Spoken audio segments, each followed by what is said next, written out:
Thanks, guys. Appreciate it. I was emailing with Terry this week and kind of talking about me being here this week and her being here next week. And I told her I kind of know how the warm-up act for a rock concert kind of feels at this point in time, okay? But I want to thank you very much for your warm welcome to Barbara and myself over the last few months to the Unitarian Universal UU. Although we're new to the fellowship, I am not new to Unitarianism. When I was 12, my folks took me for the first time, and back then UU only had one U, okay? It was right after Lincoln was shot. But I went from the age of 12 to 16, and I took a short 50-year sabbatical. And, you know, what are you going to do? But I am kind of very comfortable with your basic covenants and your purpose, okay? So a couple of disclaimers before I get going. Number one, we'll be talking about, or I'll be talking about, things which we can control. I'm quite aware that medical science has not solved all our issues, and there are things out there, and I've heard them in the joys and sorrows here, that are beyond our control, and they're exclusive to my discussions. Please understand that. The other thing is, it's not necessarily directed at you folks to internalize here, but it's more for the young and old, and the young and old will resonate with this. The young and old to go out and proselytize, become Mormon UUs, whatever you want to call yourselves, okay? No more jokes, Mitt, okay? And carry it forward. And it really comes from the last sentence of your affirmation, which is to help one another. Briefly, my background, I have a degree in sociology. I got it in the 60s. They say if you remember the 60s, you weren't there. I don't remember anything, so put that one. But I've been driven by two lifelong factors. One is I do have a concern with health and exercise and trying and stay in best shape I can. But there was a little factoid that came to me when I first started corporate America with a company we all love to hate, AT&T, back in the late 60s. And one of the HR people mentioned something to me, because back then we all went to the age of 65 and retired. There was none of this go out at 50, 55, reinvent yourself. 65, and she said to me, do you have any idea how long a retiree lives after they retire? I said, no. She said, less than 2 years. Well, that was my 60s epiphany, so to speak, that I've since carried forward. And we go up to 2005. I see. Yes, Mark. I know who you are. Okay. Post corporate America, 2005, I left corporate America, decided I want to be a personal trainer. And I went through all my certifications that I had to go through, the training process and so on. And I had a target audience in mind. One was, and specifically I wanted to work with seniors. Two reasons. One, I are one, okay, so that's easy. Number two, I just couldn't see myself with the spandex crowd. I mean, and as far as me and spandex be akin to a bratwurst, so that wasn't going to work, okay?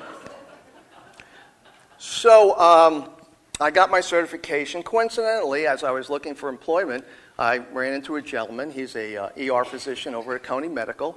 He owned a strength training facility for the last, well, he started in 97. And we started talking, and he needed somebody to come to him at that time, work for him. And coincidentally, he told me that well over half his audience, so to speak, were seniors. I said, wow, this is fabulous, you know. And so we, you know, said our vows, got chained up to the hip here, so to speak, and went forward. Well, it didn't take me long to see a very unique part of society. And these were people that I had over here that I started working with who were determined to go the distance. And please excuse the expression, but they were going to die healthy. I mean, it's as simple as that. They planned on going out, if they had to, on the 9th hole of the golf course, on the tennis court, face down in a burrito with a Cinco de Mayo party. I don't know, someplace, okay? But they were going to go out in style. Now, over here, we had this circle of friends. I am 66, thank you very much. And we had this circle of friends, because I'm a little introverted, but my wife is not. And we developed this big circle of friends. Now, the good news is nobody here knows me that well, and they don't know any of my friends, so this isn't going to get back to anyone, thank goodness. But little by little, I began to notice something about these people over here. And it started with the conversations. What do you think we talk about? Medications and operations, okay? I mean, that just started taking hold. You know, there's 4 guys sitting around and, hey, just got a knee operation. Yeah. 2. Yeah, I got you. 2 and a hip, you know? Trump you all. 2 hip, shoulder, win, you know? So, I mean, this is kind of the way conversations were going. And it just was a little distressing because I saw this other side of life where we didn't have those type of conversations. The other thing was I noticed a lot of them shutting down activity-wise. Now, I know you're all starting to think, yeah, I know somebody here. Okay, so keep going. But they wouldn't play golf 4 times a week. They'd only play golf 2 times a week. And I'd say to them, is anything physically wrong? And this is what they do. Why don't you do it? I mean, I didn't even get an audible, okay? I had people who were traveling, used to travel a lot. Now all of a sudden, oh, we're not traveling anymore. Something happened to your body? Why don't you go? And that kind of became the retort. And what was the difference between these 2 groups? Nothing. No genetic difference. We haven't changed our genetics in well over 100,000 years. It's just that they had reached a point in their life where they said, it's time, and I don't know why. Maybe it's a number. I have no idea. And it's kind of an insidious thing if you're in that group, because when you do it, everybody else starts to do it. You know the, let me take a swig here. At the one with the gin? Yeah, okay. What if you're, you know, it's like classroom with kids, and you always read about it. It always seems to happen in Massachusetts. I have no idea why. Okay, Salem, you know. But one kid will start twitching a little bit in the room, 5 kids start twitching, 10 kids twitch. The whole room starts twitching all over the place. Well, why? Because they're emulating each other in the group. It becomes insidious in a lot of cases. And the second thing is shutting down becomes a self-fulfilling prophecy. Oh, I think I'll shut down. Well, what happens? You do shut down, okay? Body, declination, ba-bing, ba-bing, ba-bing. And we've made it very easy for people in America to shut down. Now, I will realize there are people out there that have needs, okay? They're over here. But did you know that 1 out of every 10 drivers in America has a handicap parking sticker? Give me a break, okay? Scooter store. Hey, advertisement in the morning. Come get a scooter. If Medicare won't pay for it, we'll give it to you for free. Awesome. Or here's this little stair thing. Put your glutes in it and we'll haul you up a whole flight of stairs. How wonderful. My best, and I have to pick on them a little bit, is folks at Walmart. You go in Walmart, and obviously there's some people that require them, but there's a lot of the people that are wheeling around on the 12 volts. Well, what happens when they get to the lobby? They get out of it and they walk to their car. They're healed. Someday I'm going to pull up in front of Walmart and it's going to be, welcome to the Pentecostal Walmart, you know? So where does it all come from? It's a mindset. It truly is. I can bring a little bit of my sociology in, the little bit I do remember. It's a vision. But truly, truly, we are masters of our own destiny.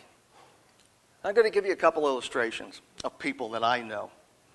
I got one couple that's 88 years old. They just left to drive 200 miles north of Toronto to go live on an island where their home is the only place on the island, both of them 88, for the next 2 months, and they've been doing it for 55 years. And she just had a hip operation, by the way.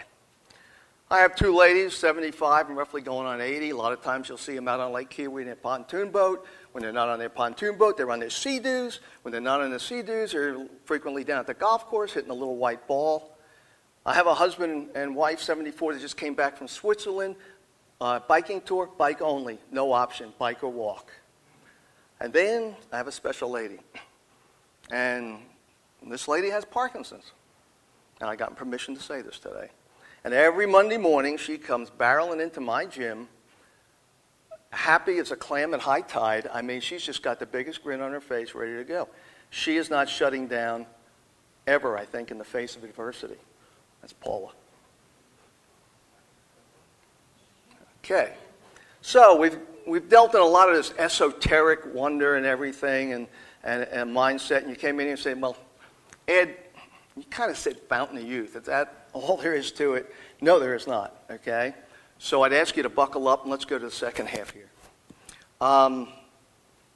Back in 07, 08, there's a medical research company out of Canada called PLOS1 that did a study and published it. Now, here's the study. Group of 35-year-olds, group of 70-year-olds. And they put them on a weight training program, strength training program for 6 months. Okay, so kind of the obvious happened. These people got stronger. These people proportionally got a whole lot stronger. But one thing they didn't expect, they had taken tissue samples of these people before and after. Now, not to make medical experts out of you folks, but there's about 596 genes that are identified with the aging process. The mitochondria, which is the powerhouse of the gene, actually changes its expression as we age. What are you going to do? So they looked at these 596 genes, among other things, and after the 6 months, 179, or 40% of them, had reverted back to the complexion of a 35-year-old person. Now, if that ain't the fountain of youth, I don't know what is, okay? Now, why don't you hear Brian and Katie and the rest of the folks talking about it on the news at night? Well, it's real simple. It wasn't a pill. It wasn't a potion. It wasn't a shot. It wasn't something you rub on your face. It took a little work. Not a lot, but it took some work for these people. And you say, well, yeah, they were probably special people. Yeah, they probably were, actually. They were people who truly wanted to go the distance in their life and work towards something that might prove it. It's not like the PLOS1 folks went down a local bus terminal and said, hey, you want to be in a study A, you know? So, no, they were special people. And you can see that it took that kind of mindset to go in there and prove that there is an opportunity. Okay, winding down a little bit, I promised Elaine that I would talk a few words about diet and exercise. And as I told her, I really don't want to insult the intellect of this group because you're bright people, you know about diet, you know about exercise, probably not a lot more than I can tell you. But a couple of thoughts. Chicken and the egg. You can't exercise away a bad diet. Enough said on that? Okay. Will diet and exercise make you live longer? Who knows? You know, fella diets and exercise, gets the ripe old age of 90, keels over, everybody stands around going, awesome, because he was supposed to go at 88. I mean, it doesn't quite work that way. Yes, it does. Can it guarantee you will live a better life? No, I don't believe it can. It's like building a house. First thing you do is you call in an architect. And the architect has a vision. And the architect designs your future home. And then the people come in with the tools to put it together. Diet and exercise are nothing more than tools. If you don't have the vision of where you want to be in 10, 20, 30 years, then all the tools in the world really aren't going to do a whole heck of a lot for you. So what's the bottom line here? The bottom line is my challenge to you, because like I said, when we've been sitting here, I guarantee everybody's picked out at least one person in their life that they know that they can say, yep, that's mom, that's dad, that's aunt, whatever, okay, the neighbor next door.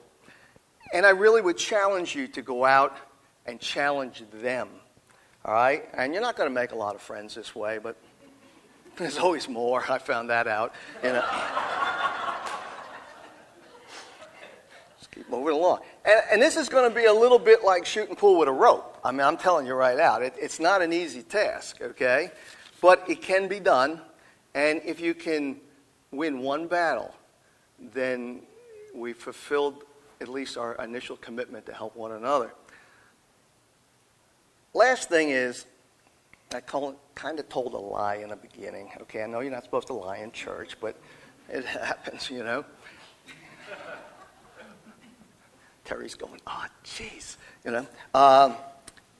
When I said that this is not for you to internalize, that's not true. But if I said it in the beginning, I'd have too many people squirming around in here, and I didn't want that to happen.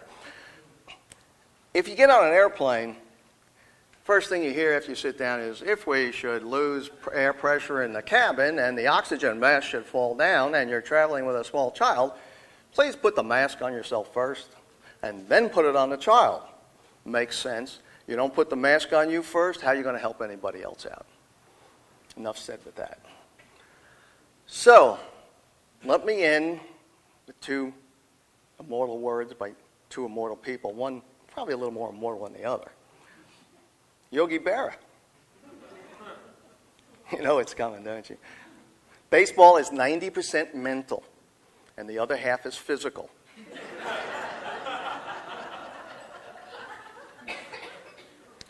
He will never push the other guy out of position. That's Buddha, okay? To enjoy good health, to bring true happiness to one's family, to bring peace to all, one must first discipline and control one's own mind. If a man or woman can control his mind, he can find the way to enlightenment, and all wisdom and virtue will naturally come to him. Thank you.